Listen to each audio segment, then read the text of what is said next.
नमस्ते दोस्तों, डर की सच्ची दास्तान में मैं आपकी दोस्त एक नई कहानी के साथ आपका फिर से स्वागत करती हूँ। आज की कहानी कुछ खास है। आज की कहानी भूत की मौजूदगी की कहानी है। अगर आप हमारे चैनल पर नए हैं और हमारी आगे की कहानियां सुनना चाहते हैं तो हमारे चैनल को सब्सक्राइब कर सकते हैं। तो चलिए कहानी में आगे बढ़ते हैं।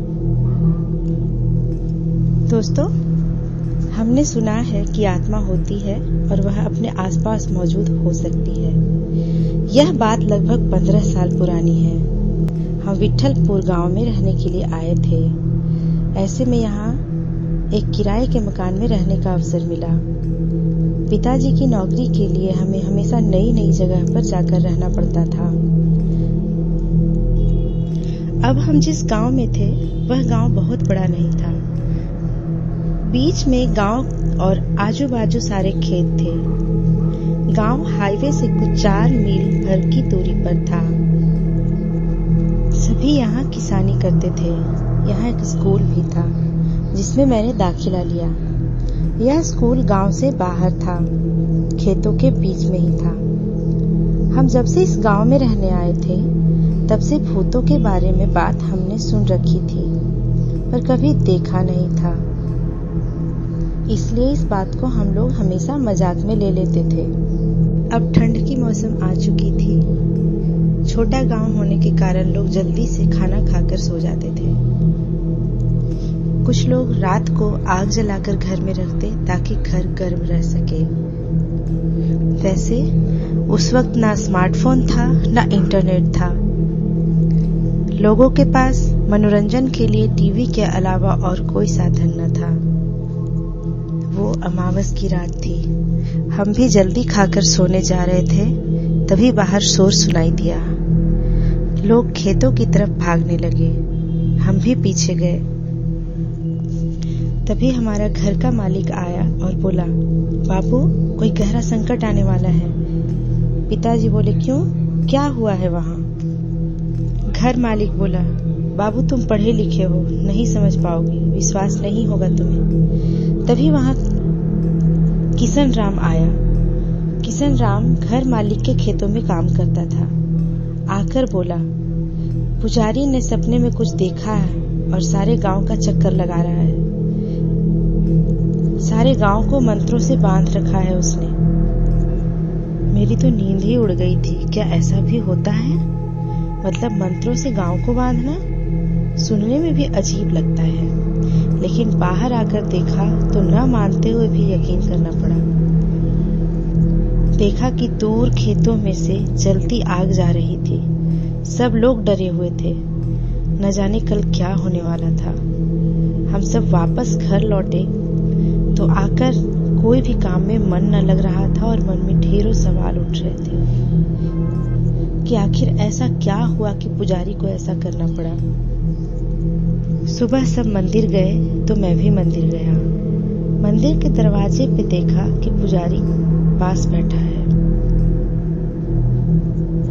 पुजारी से बार बार पूछे जाने पर एक ही बात कह रहा था, स्कूल स्कूल स्कूल। इसका क्या मतलब है? यही सवाल था सबको। लग रहा था कि पुजारी नहीं बचेगा। डॉक्टर को बुलाने कोई गया था, पर तब तक देर हो चुकी थी। पुजारी नहीं रहा। उसका कोई सगा तो था नहीं, इसलिए कोई उसको देखने आने वाला नहीं था। तो सबने मिलकर उसका आखिरी संस्कार कर दिया। उसका कार्यक्रम करके सब वापस घर पहुंचे तो शाम हो चुकी थी। सबके मन में एक ही सवाल उठ रहा था कि स्कूल का क्या मतलब जो पुजारी बोल रहा था। ये जो पुजारी था काफी ज्ञानी था। लोगों की बीमारियां जड़ी बूटी से ठीक करता था। कुछ एक लोगों के भूत भी भगाए थे, ऐसा सुना गया था। इसलिए पुजारी की बात सब मन पर ले रहे थे। उसने जो किया था गांव के भले के लिए किया था। दिन बीतते गए और पुरानी बातें भूलकर सब आगे अपने काम में लग गए। गर्मी के दिन थे। शाम को स्कूल में साहब लोगों की पार्टी थी। मेरे पिताजी भी जाने वाले थे। मैं उनके साथ गया था ड्राइवर बनके। हाँ, पिताजी को बाइक चलानी नहीं आती थी, तो कहीं जाना होता था तो मुझे ले जाते थे। रात बहुत हो चुकी थी। हम सब खाना खा के वहां से निकले। चलते चलते किसी ने पुजारी की बात छेड़ दी। सब उसको हंस के टालते हुए और खाने की तारीफ करते हुए घर की ओर चल पड़े। सुबह जल्दी उठना था स्कूल के लिए, सो मैं भी जल्दी सो गया। सुबह उठे तो हल्ला हो रहा था।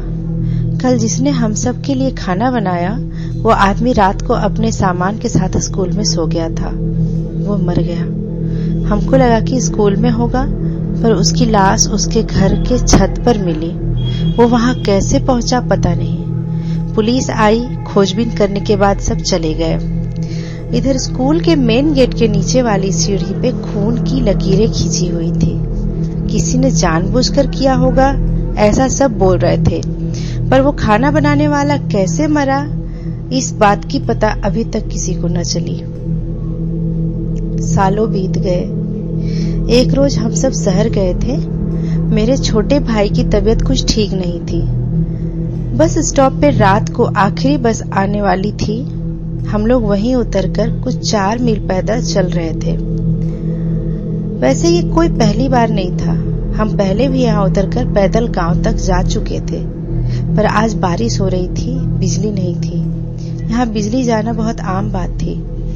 पिताजी ने छोटी टॉर्च निकाली और मेरी माँ को देकर कहा, लेकर चलो। हम सब पिताजी के पीछे चल रहे थे। अमावस की रात थी और मुझे याद है जब पुजारी मरा था वो भी अमावस की ही रात थी। कहते हैं कि अगर अमावस की रात और रात की कुछ घड़ियों का बहुत बड़ा गहरा संबंध होता है। इसी में भूत पिशाच बहुत ताकतवर होते हैं। अपनी अधूरी इच्छा को पूर्ण करने के लिए निकलते हैं और उनके रास्ते में जो आड़े आता है वो उसको नुकसान पहुंचाते हैं। लेकिन ये सब बातें सुनी सुनाई है। मेरी दादी भी ऐसे ही हम सबको कहानियां सुनाती थी। तो अंधेरे में रास्ता निकलते हम सब आगे बढ़ रहे थे। रास्ता कीचड़ भरा था। शायद रास्ते का काम चालू था। स्कूल आते ही पिताजी चौंक गए। माँ ने पूछा, क्या हुआ? पिताजी धीरे से बोले, वो देख, आवाज मत कर। किसी की एक सफेद कपड़े की लिपटी हुई किसी की रूह थी। वो जमीन के ऊपर जैसे तैर रहा था। वो पैर नहीं दिख रहे थे। जैसे ही वो हमारे पास आया, उसको देखते ही मेरे होश उड़ गए। उसका चेहरा इतना भयानक था कि सांसें अटक गई मेरी। माँ पिताजी साथ में थे, इसलिए शायद मैं होश में था, वरना मैं मर गया होता। लगा कि हम सब मरने वाले हैं।